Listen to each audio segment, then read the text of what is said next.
오늘은 지난 시간에 이어서 부도지의 수에 관하여서 말씀을 드리도록 하겠습니다. 지금은 그야말로 이 역사의 시대가 아니고 이 자연의 시대가 됐습니다.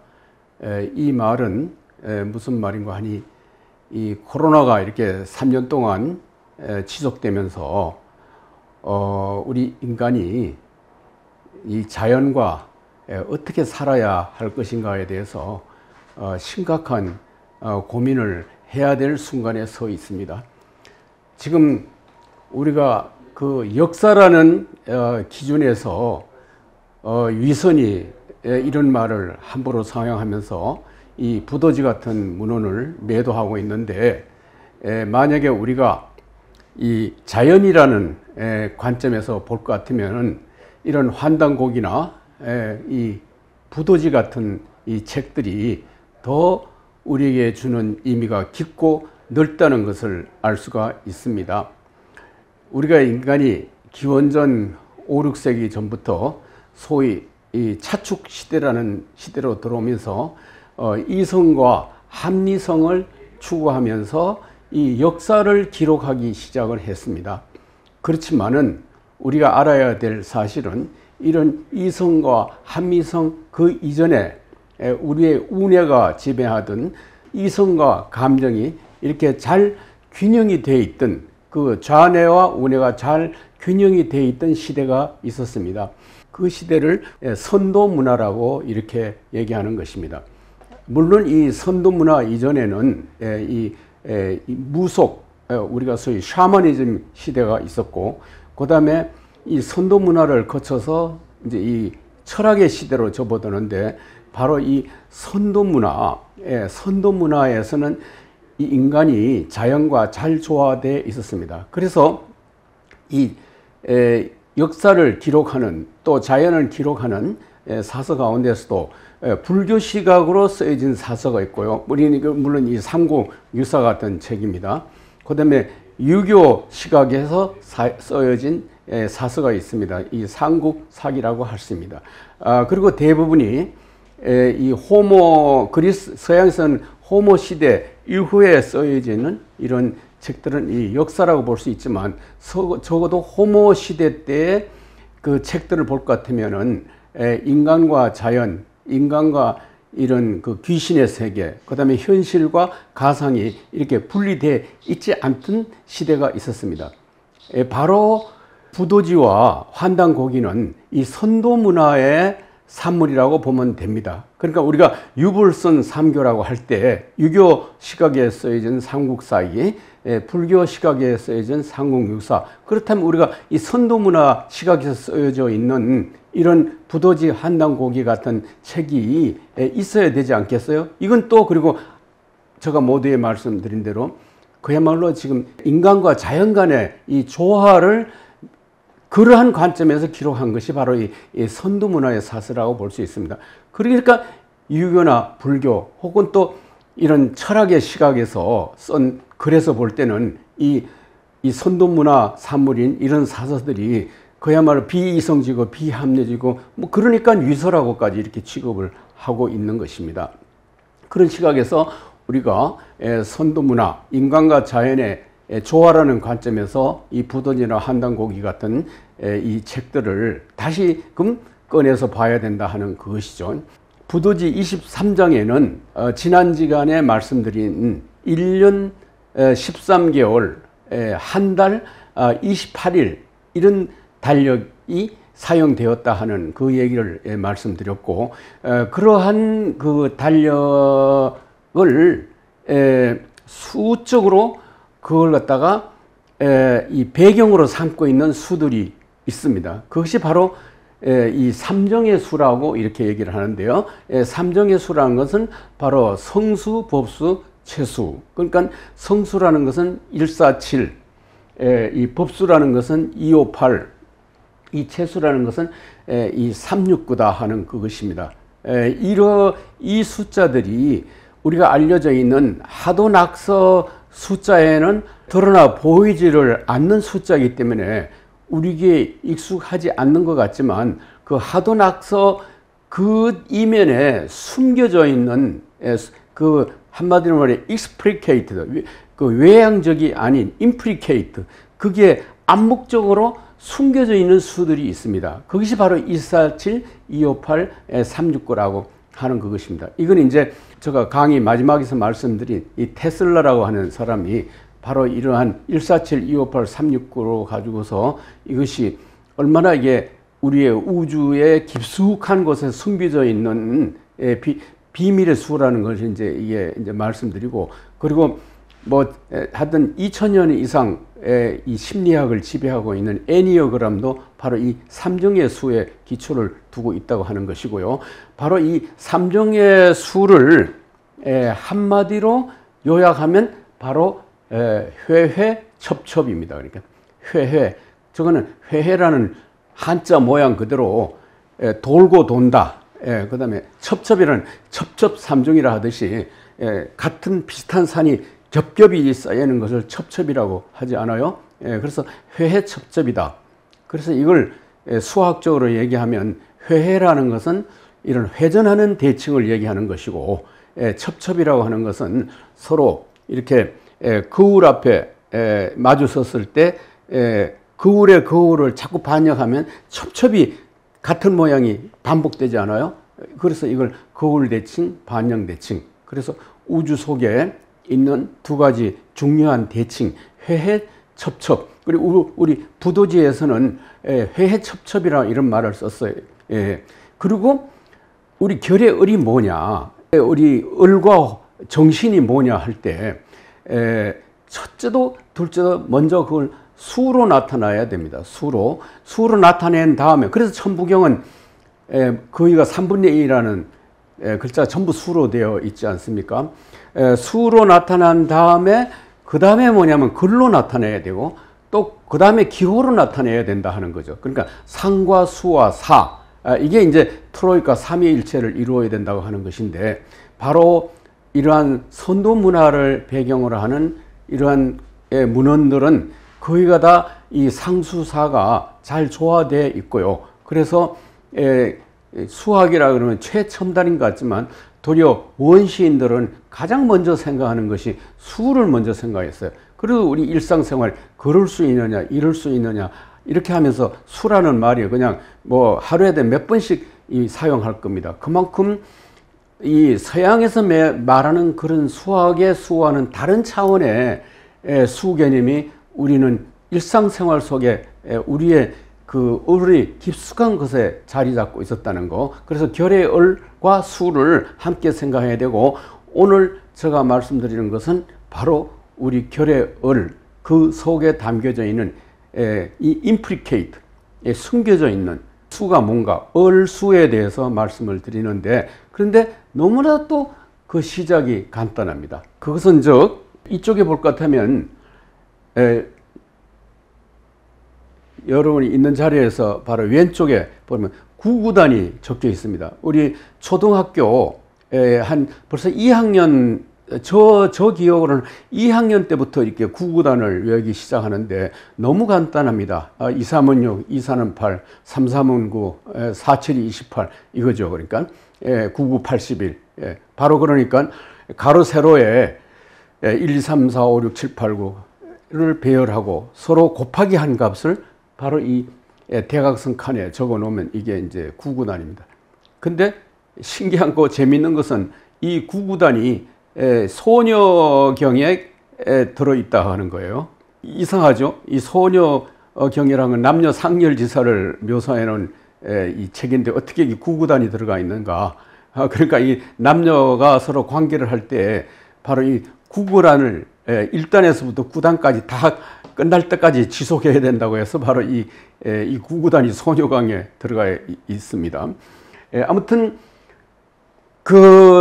제가 이 부도지의 이 삼정의 수를 알게 되면서부터 우리가 이 서양 수학을 배우면서 얼마나 우리가 처음부터 잘못됐는가.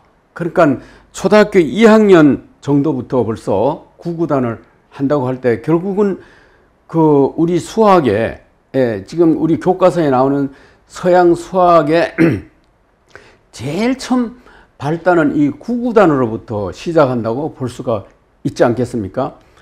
근데 만약에 우리가 이 구구단을 조금만 바꿔서 생각해 볼 것 같으면 이 구구단 속에는 동서양을 막론한 수학의 이 전모가 다 그 속에 들어있다고 해도 과언이 아닐 것이라 하는 것입니다. 그러니까 우리가 수학을 처음 배울 때부터 구구단을 단순히 곱셈을 하기 위한 하나의 이 계산기 같이 생각하지를 말고 그 속에 담겨져 있는 즉 이 삼중의 수, 회해첩첩이라는 관점에서 수학을 가르쳤더라면은 이것은 그야말로 수학과 철학과 논리학을 다 한꺼번에 배우고 그거는 초등 수학이 아닌 바로 그것은 고등 수학으로 그런 그 수학에서 끝나지 않고 그것이 철학에서 종교로까지 넘어갈 수 있게 하지 않았을까 하는 이런 아쉬움이 있는 것입니다.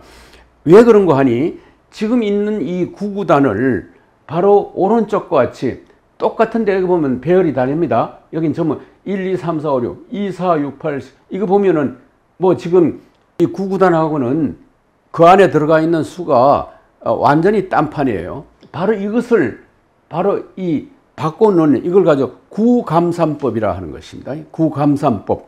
딴 거 아니에요. 그러니까 3, 3은 9, 그 다음에 3, 9, 27 이렇게 2, 9, 18 이렇게 되잖아요. 그럴 때 9보다가 숫자가 커질 때는 그 커진 수에서 반드시 9를 뺀 수만 적은 거예요. 그러니까 예를 들어서 12, 3, 4, 12 할 때는 3, 4, 12 할 때는 3을 여기다 적어 놔요. 3과 4를 곱할 때는 3을 적는단 말이에요. 이건 바로 뭐냐면 12에서 9를 뺀 수만 여기다가 적는 거예요. 그러니까 아주 간단해요. 그러니까 이건 그러니까 곱셈보다 더 간단한 것이 바로 이 구감산법이에요. 그러니까 그러면 만약에 21, 37이 21일 때는 바로 9를 빼고 9를 두 번 뺀 18이잖아요. 그러면 뭐냐면 21에서 37이 21은 3이 되는 거예요. 그러니까 21에서 또 구감산법을 해서 18을 빼고 난 3을 적는 거죠. 그러니까 이게 바로 구감산법이라고 하기도 하고 그 다음에 디지털 루트라 하기도 하고 그 다음에 시그마 코드라 하기도 합니다.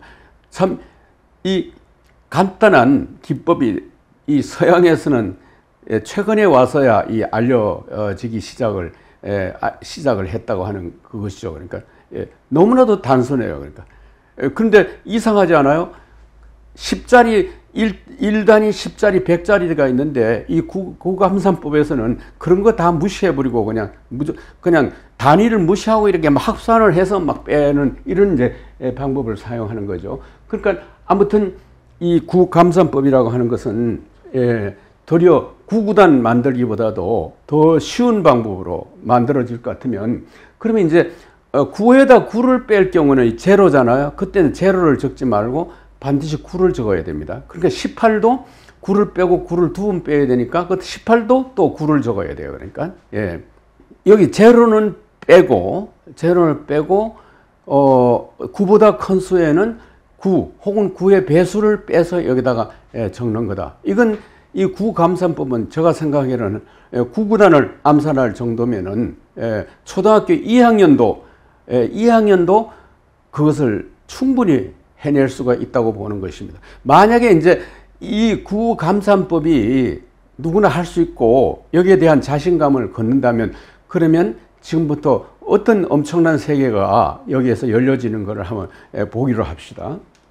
그게 바로 이제 다시 말씀드리면 9 이하는 그대로 적는다. 그러니까 뭐 2, 3은 6 할 때 6은 9보다 적기 때문에 6을 그대로 적고 9가 나올 때는 9 그대로 적는다. 9보다 큰 경우는 9를 반복해 감산한 다음 나머지를 넣는다. 11이죠. 12인데 12에서 11이 아닙니다. 12에서 9를 빼면 3, 21에서 18면 3, 9의 경우는 9, 18도 9, 27도 9, 뭐 이런 식으로 적어야 된다. 그렇게 한 다음에 이제 지금부터 이제 그야말로 진풍경이 벌어지고 바로 이제 이 결의을, 이 결의을의 이 수가 뭐냐. 그 다음에 우리 한국 사람들이 어떻게 이제 세계관을 가지고 있었고, 수를 통하여서 이 사물을, 우주를 어떻게 보았느냐 하는 것이 나타난다고 하는 그것입니다. 그러니까, 이제부터 이게 바로 이제 이 회해첩첩이에요. 그러니까 회해첩첩이라는 말이 왜 중요한고 하니, 이 서양 철학에서는 서양 철학자들이 제일 싫어하는 말이 회해첩첩이란 말이에요. 예를 들어서 플라톤의 이데아를 두고 말아봅시다. 그냥 이데아와 사물과는 이건 아래와 위, 위와 아래라는 엄격한 위계적 하이라키칼 이 구분이 서 있어서, 그러니까 이데아가 사물이 되고 사물이 이데아가 된다고 하는 이러한 이데아와 사물이 서로 마주보면서 첩첩이 쌓여서 그리고 회전한다는 걸 생각할 수가 있습니까? 상상이나 할 수가 있겠어요? 2500년 동안 한 번도 그렇게 생각한 사람이 없어요. 만약에 그러한 식으로 생각하는 사상가가 있다면 그건 그대로 파면이고 화형이고 쫓겨나. 바로 있었죠. 헤라크레이토스예요. 헤라크레이토스는 철학자는 낮이 있으니 밤이 있고 남자가 있으니 여자가 있고 아래가 있으니 위가 있도다. 이런 말을 했다고 해서 아리스토텔레스 학파에서 추방당하고 박해를 당하고, 결국 그러니까 이러한 주장을 하는 철학, 종교, 사상은 결국은 뒷골목, 뒤안길로 쫓겨날 수밖에 없었고, 더군다나 뭐 기독교 신학에서는 더 엄두도 낼 수가 없었죠. 이 말은 뭐냐면 신이 인간이요, 인간이 신이요, 신과 인간은 서로 무한 반복을 하는, 그러다 보니까 신과 인간은 한 타령이고 신과 인간은 동등하다 하는 이런 논리가 나오지 않아요. 그런 논리를 펴는 복음서도 있었죠. 그게 바로 이 도마복음서입니다. 결국 도마복음서가 지금 복음서로 인정을 받고 있습니까? 그렇지만 지금 신학자들은 제4복음이 아니라 도마복음서까지 넣어서 오복음서라고 얘기한다. 그건 바로 20세기에 들어와서야 생긴 일인 것입니다. 바로 이러한 그 회귀와 반복을 얘기하는 이제 이 철학이 서양에서는 이제 스피노자로부터 시작해서 신적 자연이라는 말이 이제 대표적인 말이지 않습니까? 그렇지만 그 말 한마디가 그렇게 어렵고, 스피노자는 결국은 자기의 철학을 끝까지 지키려고 그 생활을 스스로 렌즈를 갈아가면서 평생 살았다는 유명한 일화가 있지 않습니까? 이러한 영원 회귀 반복을 얘기하는 사람들은 이 철학자이고, 20세기에 와서는 이제 바로 이제 화이트헤드라든지 이런 과정 철학자들이 와서나 간간히 이런 소리를 하고 있지만, 지금도 서양 철학에서는 결국 이러한 회해첩적 회귀 반복, 이거는 금기 사항이라고 볼 수가 있는데, 지금 이 9개는 모두가 다 구감산법으로 만든 거예요. 그러니까 이게 다 똑같아요. 그러니까 여기 보시면 다 똑같아요. 구감산법으로 만든 다음에 바로 이제 지금부터 우리 그 부도지에 있는 147, 258, 369, 그러니까 성수법수 체주를 찾아가지고서 1은 1끼리, 2는 2끼리, 3은 3끼리, 이렇게 구감산표, 그 다음에 디지털 루트표, 시그마 코드, 그 표를 그대로 두고서 1은 1끼리 연결하는 거예요. 1. 전부 이 표 안에서 숫자 1만 연결을 한 거예요. 이런 모양이 나왔습니다. 꼭 무슨 고구마 같기도 하고 뭐 로켓 모양 같기도 한 것입니다. 2를 연결하니까 이렇게 길쭉한 직사각형이 나왔습니다. 그 다음에 이 3을 연결하니까 3개를 연결하니까 마치 뭐 여성들 브로치하고 비슷한 모양이 나왔습니다. 4를 연결하니까 뭐 이 찐빵 같은 모습이 나왔고요.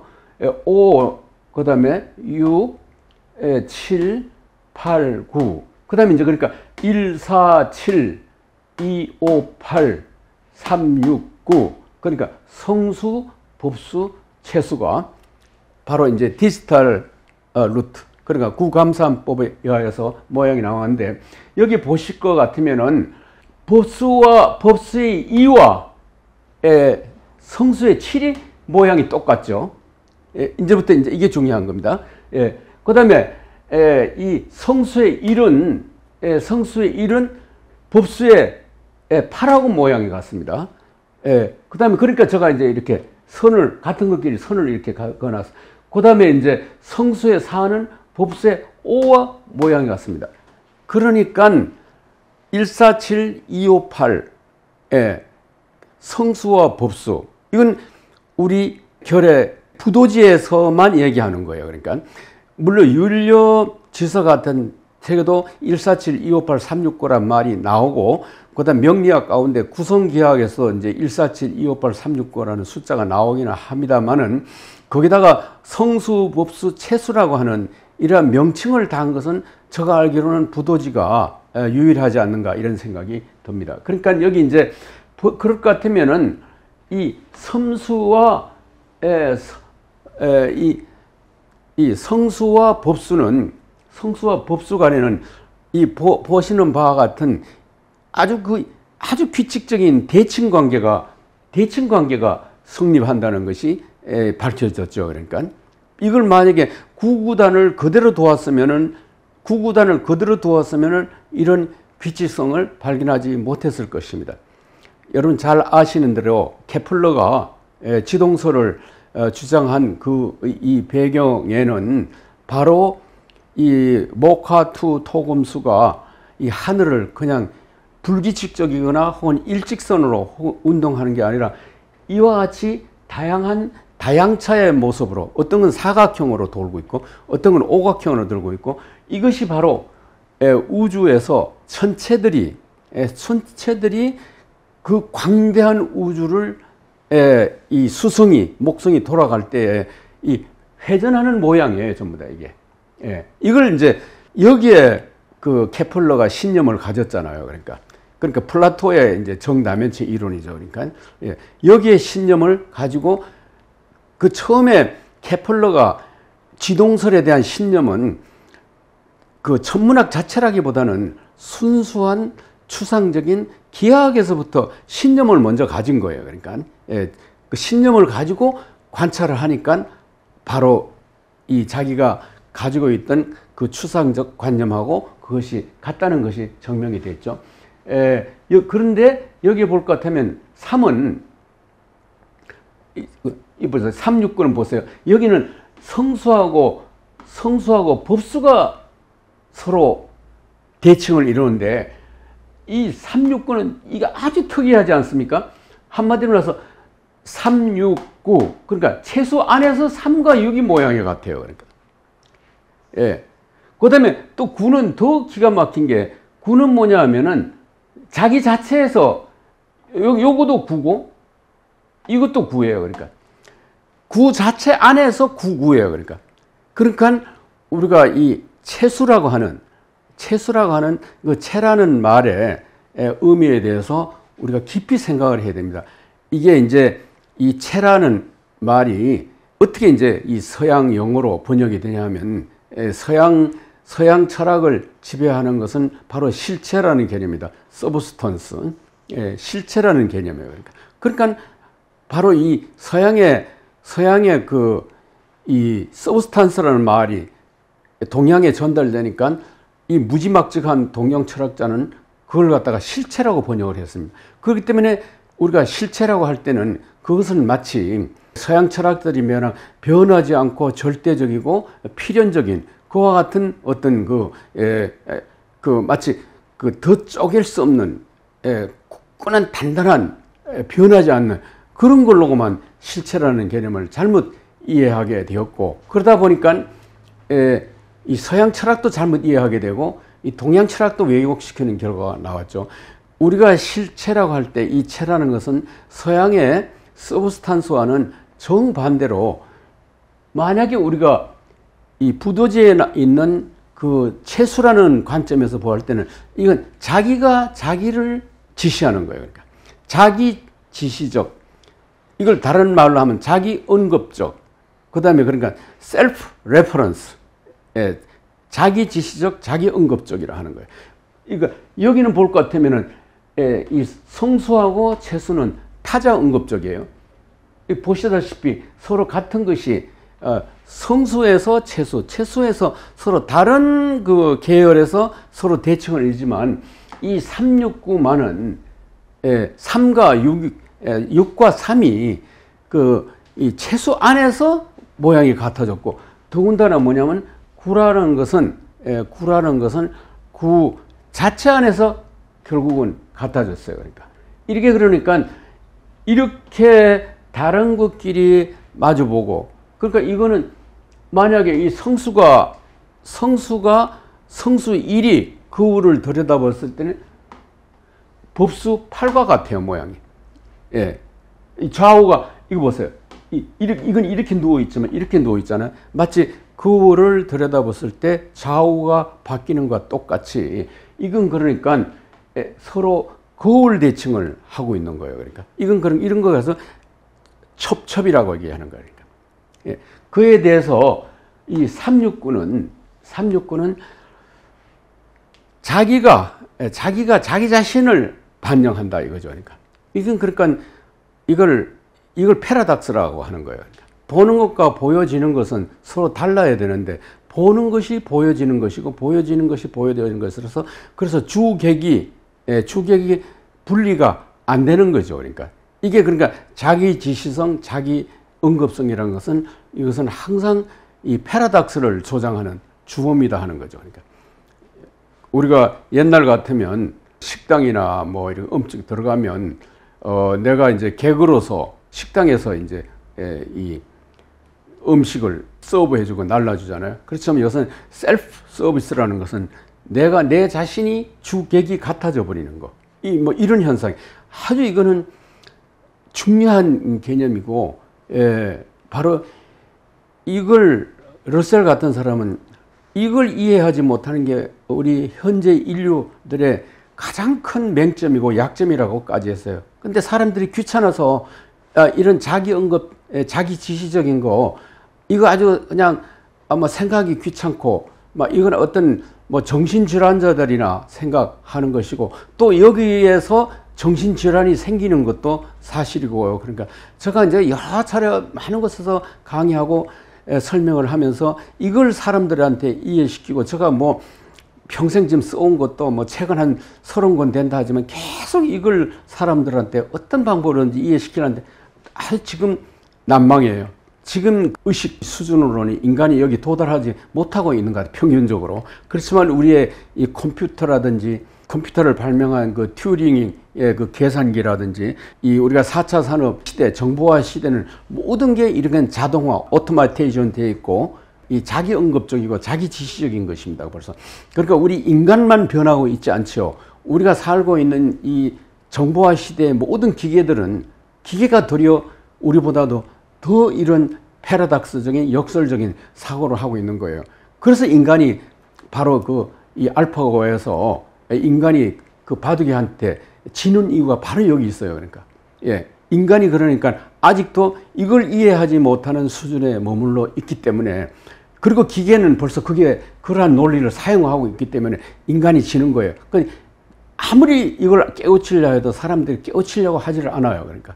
그래서 제가 오늘 이 시간 강의하는 것도 바로 조금이라도 우리가 이 부두지를 통해서 이 그림 속에 나타난 이런 자기 지시성이 뭔가, 자기 응급성이란 뭔가, 그건 그러니까 1과 2, 성수와 법수는 타자 응급적이고 타자 지시적이면 369는 3과 6이 자기 지고 9는 구 자체가 바로 그 자기 자신을 지시하고 있다고 하는 거.